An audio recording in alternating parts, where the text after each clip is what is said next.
check mark with a mechanical pencil he pulled from his breast pocket. The United States might be at war, but that didn't mean you didn't have to dot every I and cross every T. Not yet it didn't anyhow.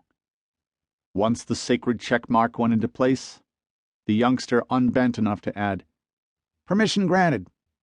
"Thank you, sir." As soon as Pete set foot on the ship, he turned and saluted the stars and stripes at the stern. The flag fluttered in the warm, moist breeze. "Dalrymple!" the ensign called. As if by magic, a tall, red-headed, able seaman appeared beside him. "Take Corporal, McGill to the Marines' quarters. We'll let them decide how best to use him." As if catching himself at that, he asked Pete, "You can serve a 5-inch gun, can't you?" "Oh, yes, sir," Pete answered at once. Marines aboard battleships and cruisers often manned the big ship's secondary armament. The Boise fought other ships with half a dozen long 6-inch guns mounted in 3 turrets. The stubbier 5-inchers and a variety of smaller, quick-firing weapons tried to keep planes off her. When they weren't serving the secondary armament, shipboard Marines also did duty as constables. Pete didn't look forward to that. He wanted to fight Japs, not his own countrymen. Along with everything Hirohito's bastards had done to him, he had Vera to pay them back for, too. 1,000,000 slanties might be enough for that. 2 would definitely be better, though.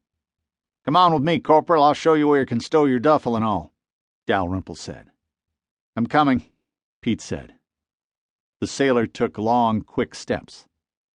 Keeping up with him made Pete's ankle whimper, but he took no notice of it. He knew about where he'd be going, but not exactly. He'd served aboard 2 destroyers and a battleship before going to Peking, but never a cruiser. Steps between decks might almost have been ladders. The treads were that narrow and steep. He managed to stay close to Dalrymple anyhow. 2 corporals and 2 sergeants were playing pinochle in the cramped bunk room to which the able seaman led him. They glanced up with no particular interest or liking, but one of the 2 stripers looked vaguely familiar. "You're Joe Arsati, aren't you?" Pete said. "Yeah." The other guy's swarthy face scrunched up as he eyed Pete in a new way. "We were in the Brooks together, weren't we? Sorry, Mac, but screw me if I remember your handle." His New York City accent might have been even more clotted than Pete's. "McGill," Pete said, and stuck out his hand. Orsatti reached for it.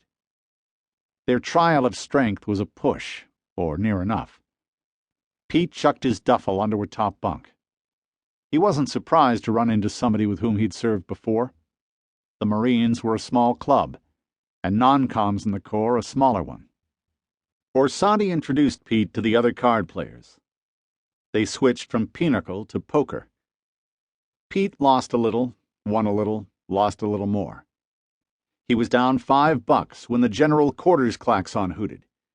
He hadn't heard that noise in years, but it still raised his hackles. "What do I do? Where do I go?" he asked as they all sprang to their feet. "You guys are the only ones I've seen." "Come on with me," Orsatti said. "Our shell jerker's got a bad back. I bet you can feed us ammo faster than him." Pete hadn't said anything about his own injuries. He didn't say anything now, either. Instead, he followed Orsatti to a port-side 5-inch gun. "Step aside, Jonesy," Orsatti snapped to the private standing next to the ammunition hoist. "We got a new guy here who ain't gonna keel over on us."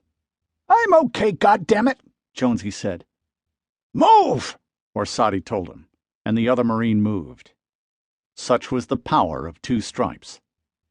Pete grabbed a shell and handed it to the loader. How much did it weigh? 50 pounds? 75? He wasn't in anything like good, hard shape. He'd have to do the best he could, that was all. He could hear planes overhead. The more they could knock down or scare off, the better. The gun roared. The smaller anti-aircraft guns were already stuttering out destruction. He seized the next shell and passed it on. Sweat was already springing out. Only dead men didn't sweat like pigs in the Philippines.